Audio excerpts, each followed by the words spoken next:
Ugly story cinema అయితే ఓటీటీలో వచ్చింది. ఇంకా ఆ సినిమా చూశాక పిచ్చెక్కడం ఖాయం.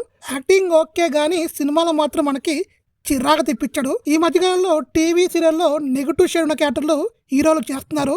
బాగా క్లిక్ అవుతున్నాయి, వాళ్ళకి మంచి పేరు వస్తుంది. ఇవన్నిటిని దృష్టిలో పెట్టుకొని మన డైరెక్టర్ గారు ఈ స్టోరీని రాశాడేమో. ఇంకా సినిమా గురించి చెప్పుకుంటాకి ప్లస్ పాయింట్లు ఏం లేవు. 2 hours run time, climax okay బాగానే ఇచ్చాడు. ఇంకా సినిమా ఏమీ లేదు. నందు హీరోగా కాకుండా జే జానకి నాయక మన వచ్చిన దందోరా అలాంటి రోల్స్ చేస్తే బెస్ట్ తప్ప హీరోగా చేయడం మానేస్తే చాలా బెస్ట్. తను చేసిన 3 సినిమాలు ఫ్లాప్ తప్ప హిట్ అవ్వలేదు. స్టోరీ ఎంచుకోవడం కూడా కరెక్ట్గా ఎంచుకోవట్లేదు. ఏదో కొత్త స్టోరీ చేస్తున్నా అని బిల్డప్ దిగుతుంది తప్ప. మొన్నే సైకో సిద్ధార్థ ఆ సినిమాతో వచ్చి టార్చర్ తెప్పించాడు. ఈ సినిమాతో పంచుకుంటే ఆ సినిమా కొంచెం బెస్ట్ అనుకోవచ్చు. ఇంకా నా రేటింగ్ అయితే 0/5. ఇంకా అవి కూడా ఓకే బాగా చేసింది తను. ఇంకా అంతే. చూడాలనుకుంటే చూసి బలైపోండి, అది మీ ఇష్టం.